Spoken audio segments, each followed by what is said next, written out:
INAC aquí en Colombia. También es docente de la Universidad de los Andes. Se puede decir que su trabajo como docente en la dirección de fotografía ha contribuido en formar varias generaciones de cineastas en el país y muchos de ellos ya son profesionales activos. Entonces, Adriana, te damos la bienvenida. Muchas gracias, Ángela. Muy chévere tener como conversaciones con otras regiones del país que a veces tenemos como tan apartadas en el medio cinematográfico. Sí. Y bueno, ¿cómo te ha ido en esta etapa de la cuarentena con la profesión? Pues no, regular, estamos en stand-by y vamos a comenzar una serie, digo íbamos porque iba con Alfonso, a una serie con Caracol en abril, pero pues esto se frenó y parece que por ahora no se retoma todavía. Y estamos haciendo trabajos pequeños, publicitarios, pero digamos las grandes series, las grandes producciones no se han retomado. Bueno, quiero hacerte una pregunta y es que, ¿cómo llega Adriana a Francia? ¿Por qué la dirección de fotografía? No, yo de joven, digamos, después de haber salido del bachillerato, por cuestiones familiares fui a vivir a Suiza. Entonces, sabía francés por este viaje. Y cuando estaba trabajando en Focine, oí hablar de la FEMIS y mi sueño era estudiar dirección de fotografía. En esa época casi que ni teníamos la posibilidad de estudiar cine. Cuando yo ya iba en la mitad de la carrera en la Javeriana, abrieron la Nacional aquí en Colombia. Entonces yo pues terminé y me gradué porque pues, ya iba por la mitad, era como una bobada no hacerlo. Pero cuando yo entré a la Javeriana, yo lo que quería era estudiar cine. Y concretamente lo que quería era estudiar dirección de fotografía. Yo en ese momento no sabía muy bien que se llamaba así, pero quería hacer cámara, era lo que más me llamaba la atención.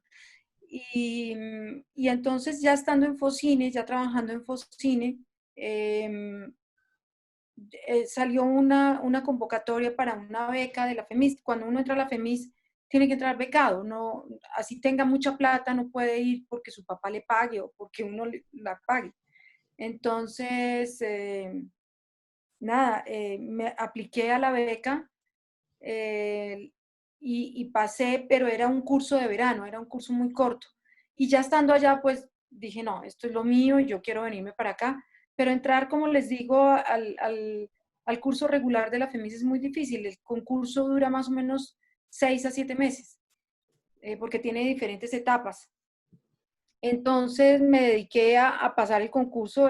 La primera vez que me presenté no pasé y al segundo año ya pasé y me fui a estudiar dirección de fotografía a Francia.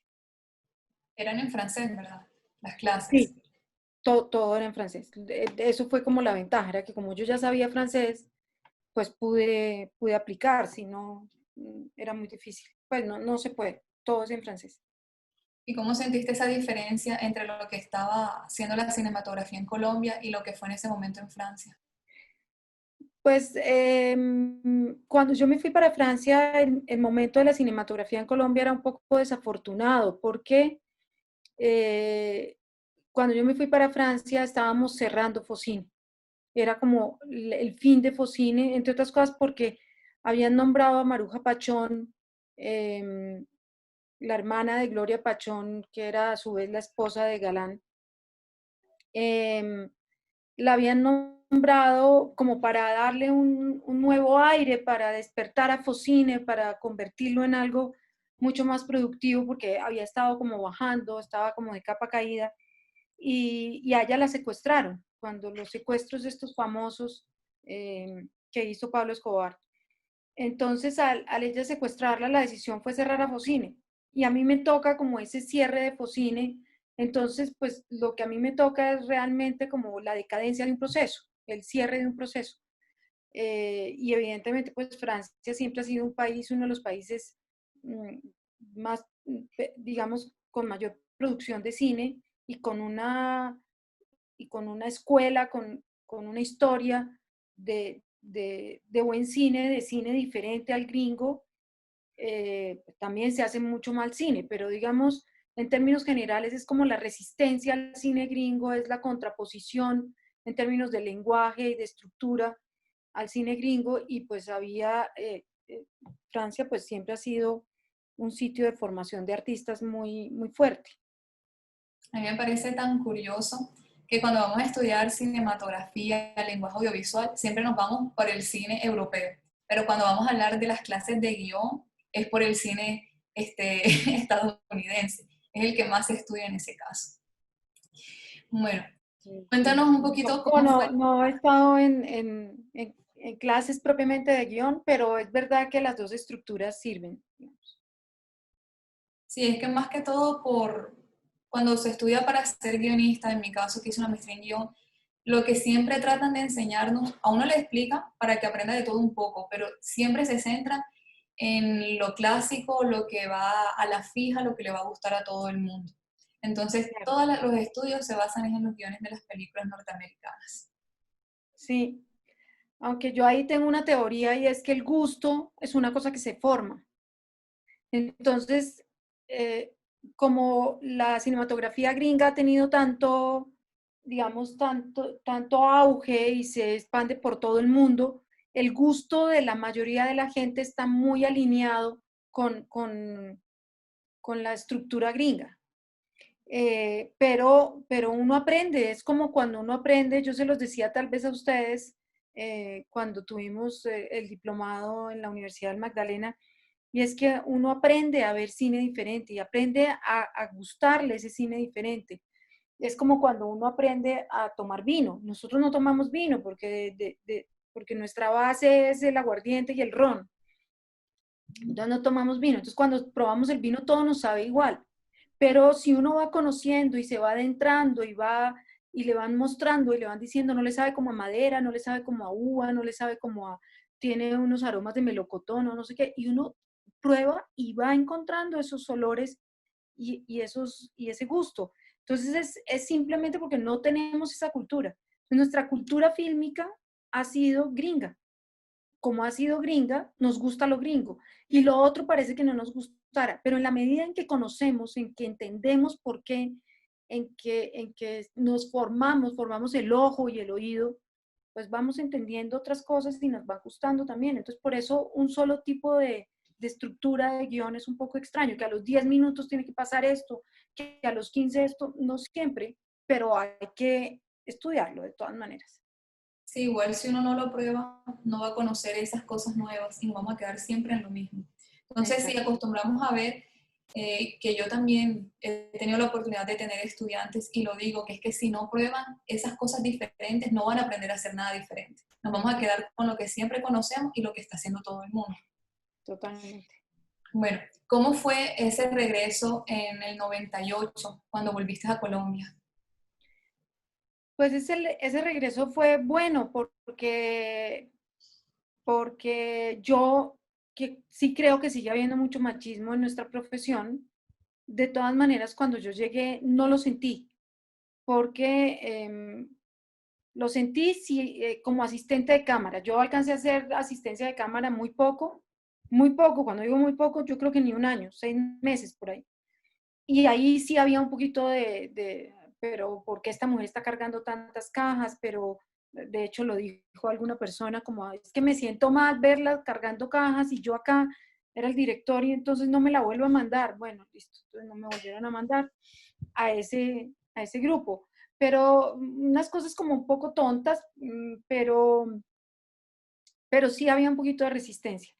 Entonces yo dije, bueno, entonces me voy a lanzar como directora de fotografía de una vez y me lancé y la recepción fue buena. Yo, digamos, comencé una carrera fuerte en lo que se hacía en esa época. No había mucho cine o no había cine casi, que era la publicidad. Y alcancé a hacer una carrera bastante buena en publicidad que luego abandoné un poco por cansancio, pero vivía de la dirección de fotografía desde muy recién llegada y, y digamos que tuve cierta acogida. No así fulgurante, no la que más tenía trabajo, pero bien. Cosa distinta fue cuando ya años después me fui a pasar al cine y ha sido muchísimo más complicado, he sentido mucha más resistencia que tiene que ver con el machismo, pero que no solamente tiene que ver con eso, sino que tiene que ver también con que pues, la guerra por las películas es mucho más dura, porque uno de los comerciales, pues, como mínimo tiene uno o dos al mes y con eso vive y vive bien, más o menos, porque las tarifas son altas, o tres, digamos. Pero, pero en el cine nos tenemos que luchar cada puesto, cada obra, cada proyecto. Somos 10 que estamos mirando a ver si lo podemos hacer. Entonces la guerra es mucho más dura y a veces es una guerra desigual, pues porque no siempre es lo más equilibrada posible. ¿Y qué crees que se debe esa acogida que tuviste al inicio? La buena recepción. Porque fue como una sorpresa, no había mujeres, mucha gente no estaba formada en escuelas, yo venía de una formación de 3 años, 3 y medio, que era muy sólida, era en fílmico y había que saber exponer, no había cabida para el error y yo tenía una formación muy, muy potente.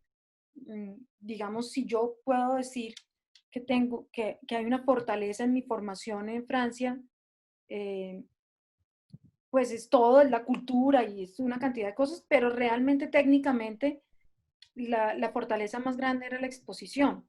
Yo venía de una formación muy sólida en términos de exposición y conocimiento sensitométrico de las películas. Entonces yo llegué con un conocimiento que no todo el mundo tenía y yo creo que eso fue fundamental. Bueno, o sea que prácticamente ese respeto que lograste como directora de fotografía fue por tus conocimientos. Y aquí no tenía nada que ver si eras mujer o no. Exactamente, sí, yo sí creo. Lo que pasa es que eso siempre juega, pero yo creo que ahí primo más el conocimiento. Bueno, y como esa diferencia que había, o sea, las cosas han cambiado mucho en estos momentos, la tecnología. Y desde el 98 hasta nuestros días, ¿cuál crees que ha sido el cambio más significativo en las herramientas de los directores de foto? No, pues evidentemente el paso del fílmico al digital, que se hizo de manera paulatina, pero acelerada. Es decir, no fue que cambió de un día a otro, pero una vez que ya se enganchó el digital, ya la velocidad es muy fuerte. Yo creo que eso influyó también para que hubiese menos posibilidades de lo que yo había encontrado al inicio, porque la llegada del digital también conlleva, digamos que una popularización de la profesión, que no está mal que todo el mundo acceda, eso está bastante bien, que todo el mundo pueda hacer películas, pues porque las herramientas son de más fácil acceso, pero, pero evidentemente hubo como una degradación de la profesión, es como si todo el mundo pudiera hacerlo. Y resulta que la dirección de fotografía es mucho más que poder registrar. Cuando se hacía en fílmico era como, es que a mí no se me vela el negativo, yo puedo hacer cosas muy arriesgadas y yo sé dónde estoy parada y no sé qué. Acá todo el mundo puede hacerlo y no a todo el mundo le queda bien, pero todo el mundo puede hacerlo. Entonces la competencia se vuelve también mucho más dura y cuando no hay un argumento sólido técnico que debería haberlo, es casi más complejo el digital que el cine, pues que el fílmico, pero la gente cree que no. Entonces la gente lo que compra es la cámara que hace esa foto, cuando la foto no la hace la cámara, sino el fotógrafo. Claro que queremos siempre tener cámaras buenas, pero el decir, que el decir coloquial dice mucho de lo que piensa un pueblo, es como, no, es que compres esa cámara, que esa cámara es buenísima, esa cámara es magnífica.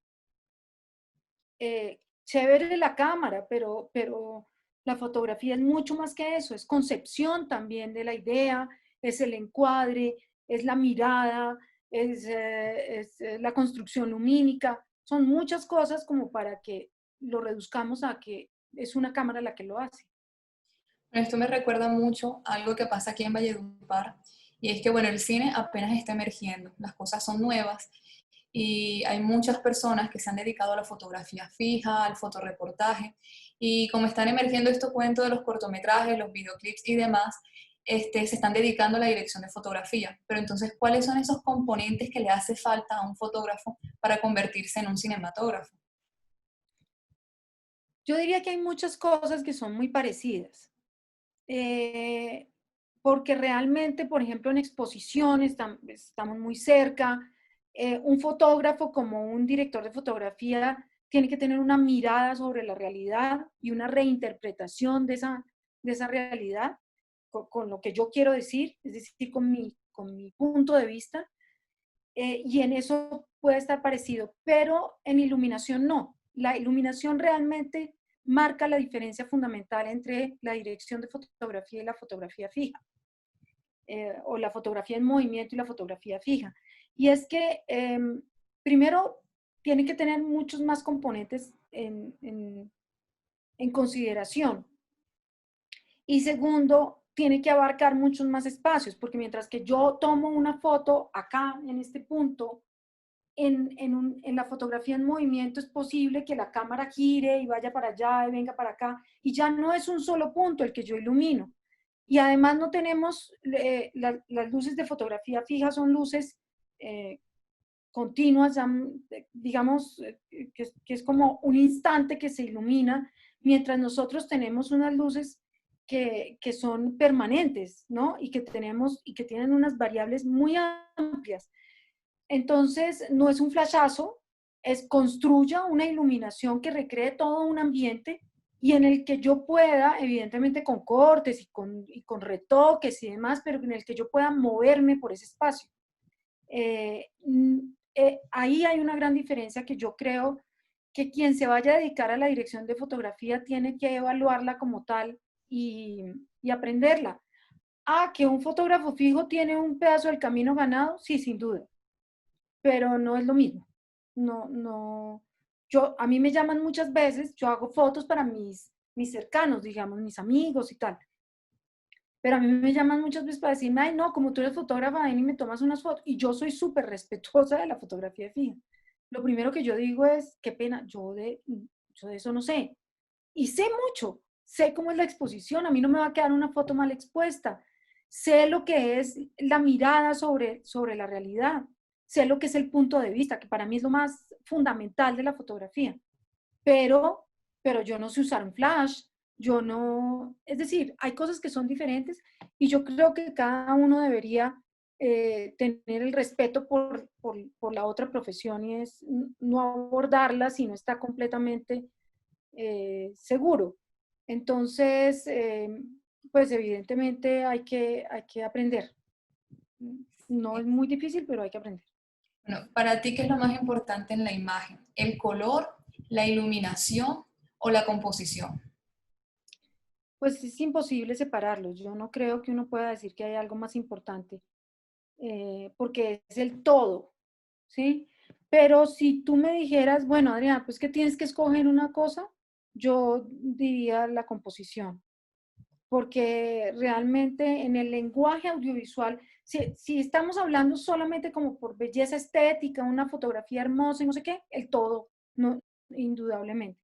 Pero, pero si estamos en fotografía en movimiento, en fotografía narrativa, eh, yo diría que prima qué decido yo que va en el encuadre, cómo, desde qué punto de vista, con qué angulación, quieta o en movimiento. Eso es lo que realmente transmite la idea. Yo pienso mucho que el trabajo del director de fotografía y el director en este sentido, porque nosotros tenemos un guión y el guión va a ser el mismo y se lo puedes entregar a diferentes directores, pero que es la mirada, o sea, la forma, el lenguaje audiovisual que ellos emplean, donde va a ir la diferencia en cómo lo están contando. Totalmente, Bueno, totalmente.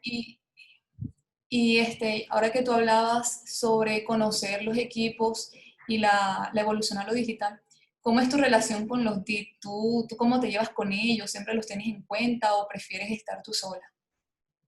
No, no, no, no. DIT siempre tiene uno que tener por varias razones. Primero es un apoyo es un apoyo en la parte técnica, en el conocimiento de las cámaras, que uno no siempre, yo por lo menos, digamos, hay otros fotógrafos que son muy técnicos, pero hay otros, yo estoy como en el intermedio, no soy la más técnica, pero tampoco soy desconocedora de la técnica, conozco bastante más que muchos de mis colegas, pero hay otros que no, que lo que les importa es construir la luz y que para eso están los demás en el conocimiento, pero uno sí tiene que conocer sus herramientas y el DIT es un apoyo muy grande en ese conocimiento de la herramienta propiamente de la cámara, ¿no?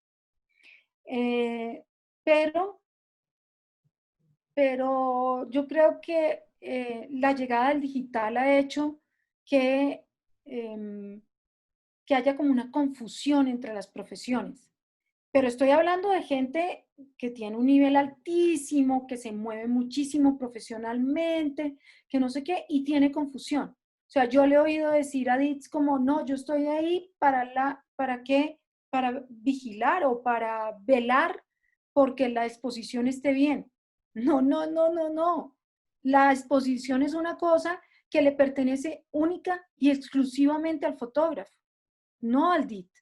El DIT le puede a uno decir, oye, se te está yendo un punto por allá, no sé qué hace más. O sea, el DIT sí ayuda, digamos, a tener como una visión de que todas las herramientas de medición estén correctamente, digamos, que todo esté correctamente puesto donde debe ser. Pero eso es una labor del director de fotografía, ni mucho menos del DIT, ¿no? Entonces, digamos que si el DIT está como en su puesto, como yo estoy en el mío, yo no voy a ir a decirle al director, "Mm, mira, tu dirección de actores está mal hecha". Yo puede que le diga, oye, no estuvo, como yo soy el primer espectador al estar en cámara, yo puede que le diga, no, no sé, no me pareció tan creíble, muy al oído, pero yo no voy a ir a hacer la puesta en escena por él. Entonces, los roles en esta obra colectiva que es el cine, los roles deben estar muy determinados y deben estar claramente delimitados, porque si no, todo el mundo comienza a pisar el trabajo del otro. Entonces, digamos que el trabajo del DIT es muy importante, pero no puede pisar el trabajo del director de fotografía, de ninguna de las maneras. A no ser que el director de fotografía le dice, oiga, yo de esto no sé nada, hágalo usted.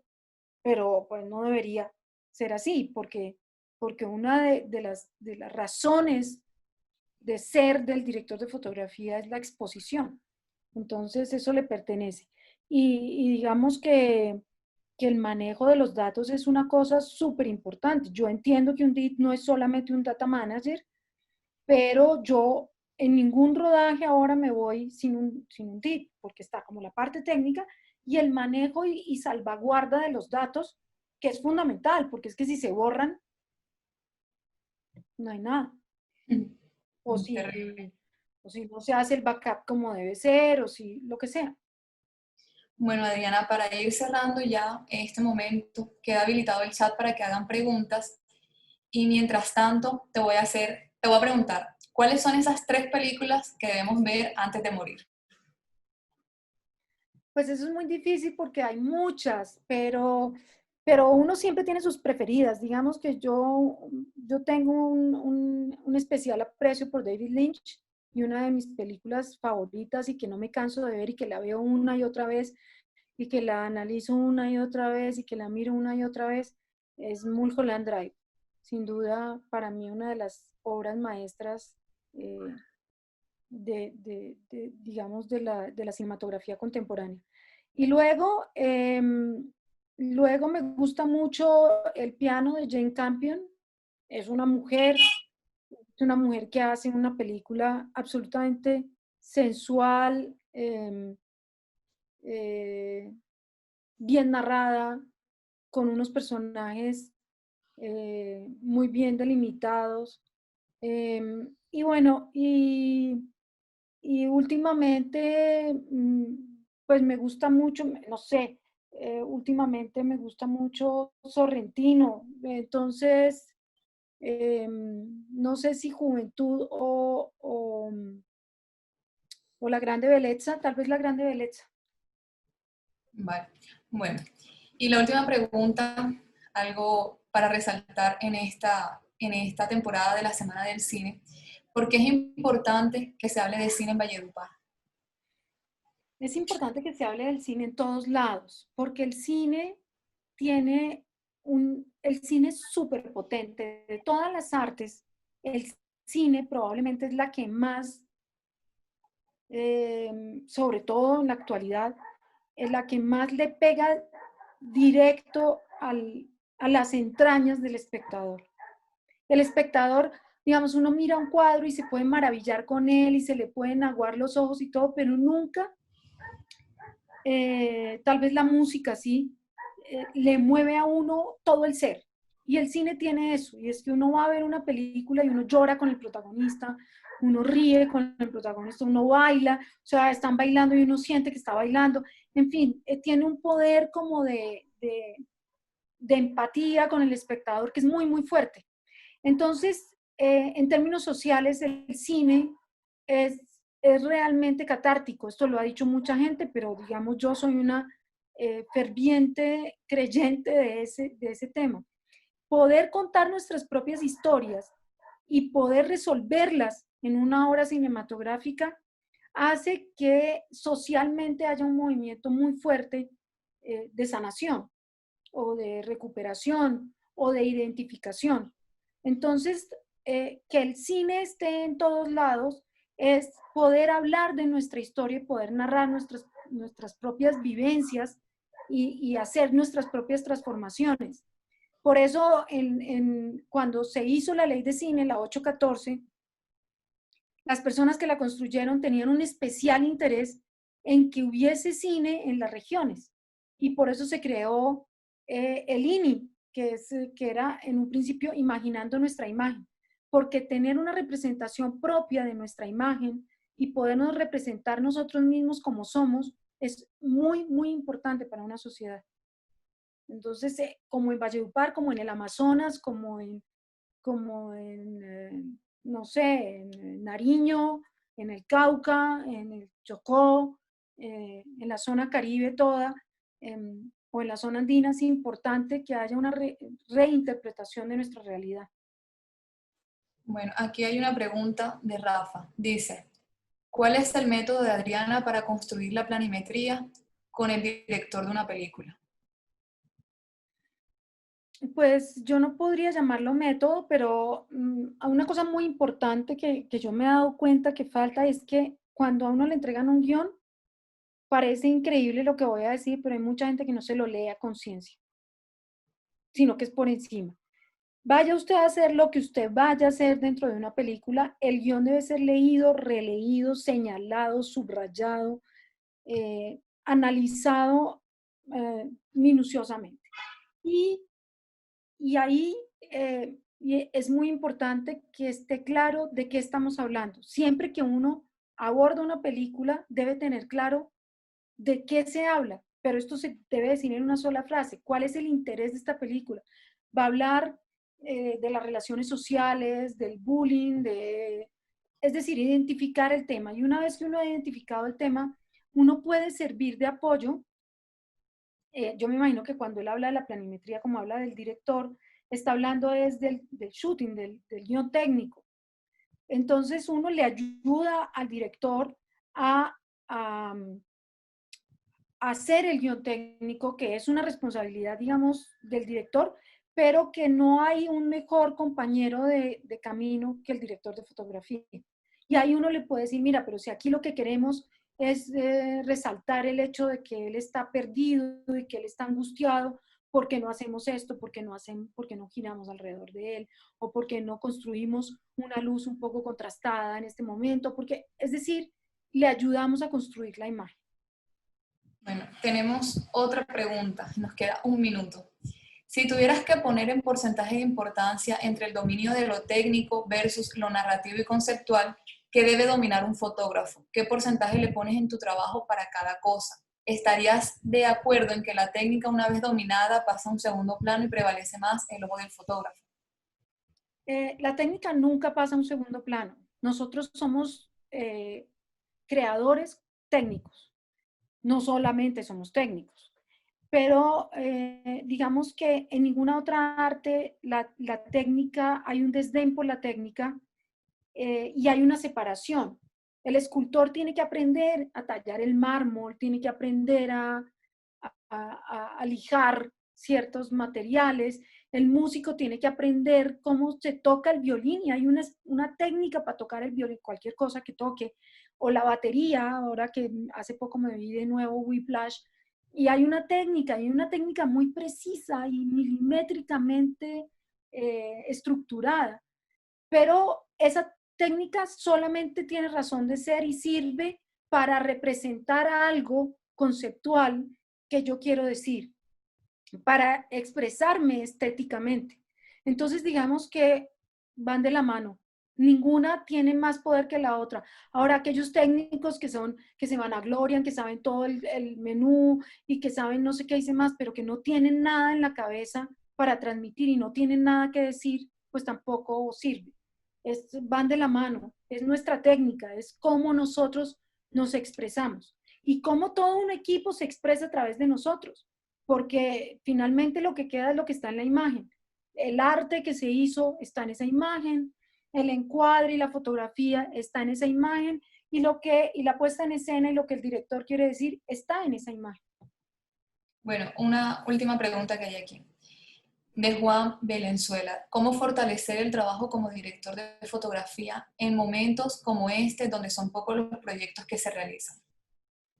Como acabamos de decir, como hay una técnica, pues entonces hay muchas cosas que aprender. Nosotros desde la AFC hemos estado haciendo cursos durante toda la cuarentena, cursos de todo, desde electricidad hasta tecnología digital básica, hasta, no sé, clases de color, de comprensión del rango dinámico. Es decir, siempre hay cosas para aprender y obviamente en la práctica uno tiene que demostrar dónde confluye todo esto, pero hay mucha cosa para aprender que se puede en tiempos de pandemia. ¿Cómo es esto de la Asociación de Directores de Cinematografía? ¿Cómo es el proceso de vinculación que realizan? Es una asociación como cualquier otra en el mundo entero, donde están los directores de fotografía que cumplen con unos requisitos. Debemos tener 2 películas estrenadas en sala o para haber participado en una serie de no más de 20 capítulos. Y luego, de todas maneras, hay un proceso de entrada, como lo hay en un club, es como una especie de club, pero es un club que tiene unas prioridades y las prioridades son de tipo pedagógico, de formación y capacitación. Y en este momento somos 48 directores de fotografía.